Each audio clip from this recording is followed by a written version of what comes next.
이 세상에 오셔서 행하셨던 행보, 내려오심을 두고 성경 오늘 본문 10절에서죠 그렇게 말씀했어요. 10절 다 같이 한번 먼저 합독해 보겠습니다. 천사가 이르되 무서워하지 말라. 보라, 내가 온 백성에게 미칠 큰 기쁨의 좋은 소식을 너희에게 전하노라. 아멘.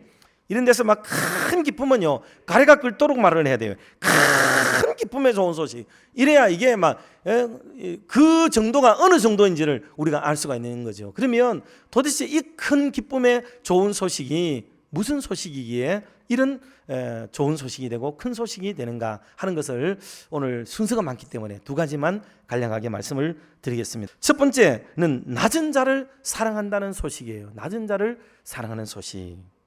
본문 8절 말씀 우리가 한 번 더 같이 합독합시다. 그 지역의 목자들이 밤에 밖에서 자기 양떼를 지키더니. 아멘. 여기 나오는 목자라는 단어가 한 두 가지의 뜻을 담고 있습니다. 하나는 나쁜 의미에서 다 사용이 돼요. 믿을 수 없는 사람들, 그런 뜻이에요.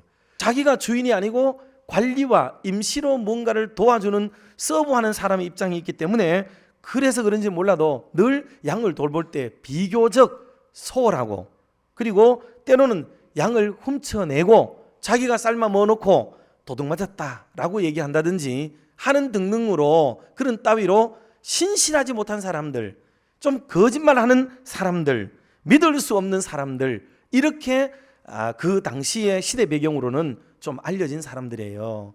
제가 말하는 것은 성경에 기록된 바로 이 목자를 말하는 건 아니에요. 이거는 당시에 비교적 일반적으로 목자라고 하는 사람들의 불리워지는 이미지를 제가 말씀을 드린 거예요. 또 한 사람은 따라서 부정한 사람들이에요. 부정한 사람들. 그래서 목자들의 삶은 늘 짐승과 같이 있어야 돼요. 짐승과 같이.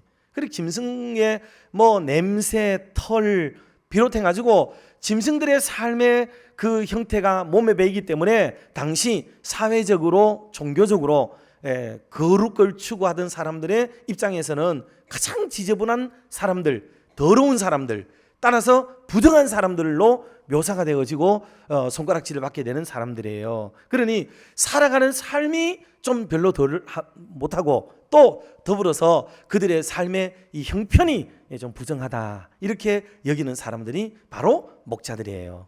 그런데 오늘 성탄의 복음도 주님이 바로 그렇게 목자들에게, 소외된 계층, 힘겨운 자들에게 오셨다 하는 것은 여러분 절대로 무시하지 말고 이 의미를 바로 이해하고 깨닫는 저와 여러분들이 되시기를 주님의 이름으로 축원합니다. 두 번째는요, 차별 없이 사랑한다는 소식이에요. 그럼 10절 말씀 같이 한 번 더 보도록 합시다. 천사가 이르되 무서워하지 말라. 보라, 내가 온 백성에게 미칠 큰 기쁨의 좋은 소식을 너희에게 전하노라. 아멘. 유대 기독교는 항상 하나님의 은혜, 하나님의 축복, 하나님의 사랑은 1차적으로는 선민에게 임한다고 보았고, 그리고 하나님이 특별히 사랑하고 지목하는 자에게 임한다고 바라봤어요.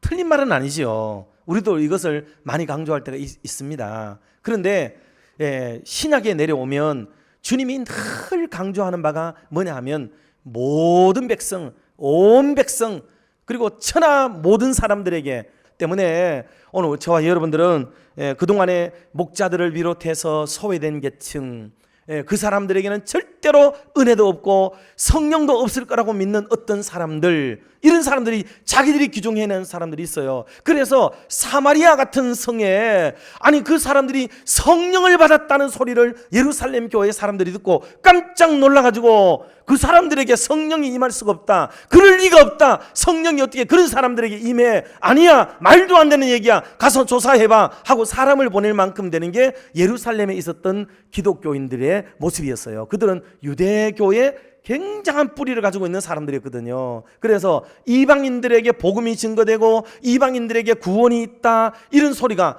받아들여질 수가 없는 그런 마음을 가지고 있었던 거예요. 여러분, 이거는 유대교의 산물이에요. 절대로 옳지 않습니다. 그런데 참된 기독교는 그렇지 않습니다. 모든 사람들에게 임하게 되는 것이 남자와 여자를 가리지 않고 그리고 유대인과 헬라인을 가리지 않습니다. 주 안에 있는 모든 사람들에게는 하나님의 성령이 임하게 되고 하나님의 은혜를 경험하게 되고 구원의 은혜를 똑같이 누리게 되는 역사가 있을 줄로 믿습니다. 아침 9시에 일하러 나간 사람과 11시에 나간 사람과 오후 3시에 나간 사람과 오후 5시에 나간 사람들 모두가 있을지라도 그 삭설 하나님이 약속한 대로 포도원 주인은 한 데나리온씩을 주었습니다. 이거는 일의 양을 말한 게 아니에요. 이거는 주인이 주는 값없이 주는 은혜요. 그들에게 일할 것 없던 사람들에게 베풀어 주시는 차별 없는 삭설을 말하는데 바로 그는 구원을 의미하는 겁니다. 그런 것처럼 우리 기독교 안에서는 나는 더 많이 했으니까 더 많이 받을 거라는 생각이 여러분 언제나 파경에 이르게 만들고 힘들게 만들어요. 그래서 차별 없이 내리는 것, 오늘 교회 안에도 그렇고 세상은 차별이 너무 많아요. 그래서 우리 교회도 가끔씩 물론 그렇게 구별해낼 때가 없진 않아요. 없진 않습니다. 그러나 여러분 어떤 때는 그 말이 굉장한 아픔과 상처가 돼요. 어떤 사람에게는 돌이킬 수 없는 막 상처가 됩니다. 오늘 우리는 너무 출신 지역 또 학교 뭐 이런 일반적인 것은 얘기해도 되겠죠. 이런 것들을 가지고 사람을 나누고 구분하고 차등시키고 차별하는 이런 부분이 참 많습니다. 여러분 그러지 않도록 해주시고 하나님의 교회는 우리 강단이 목소리를 외쳐가지고 고함고함 지르면서 이야기하고자 하는 게 뭔지를 여러분들은 이제 알 것 아닙니까? 그러니 주님이 정말 원하셨던 이 복음의 가치를 가지고 생활을 하도록 노력을 기울여야 되겠습니다. 말씀을 맺으면서 사랑하는 성도 여러분, 그래서 주님은 이 세상에 오셔서 유대교주의자들이 행하던 행보와는 다른 행보를 그러셨죠. 그래서 죄인들의 친구가 되고 세리와 더불어 먹고 또 가난한 자들을 돕고 병든 자를 치료하고 또 정죄받아 마땅한 돌 던짐을 받아야 마땅할 여인들에게 다가가기도 하고 그래서 그들에게 재생의 희망, 새로운 희망과 용기를 의욕을 부릴 듯 했던 것이 주님께서 걸으셨던 길이에요. 그러므로 우리들도 이 땅 가운데 나도 모르게 자꾸 차별하고 차등하는 이런 좀 못된 마음이거든요. 이거 좀 다 고치고 이제 오늘 이후부터 낮은 자에게, 소외된 자에게, 무시당하는 자에게 그리고 차별 없이 누구에게나 다 형평성에 맞게 공정하게 가급적 그렇게 하려고 노력을 최대한 기울이는 이런 아름다운 마음으로 우리의 삶을 살아서 하나님께 영광을 돌리는 저와 여러분들이 되시기를 주님의 이름으로 축원합니다.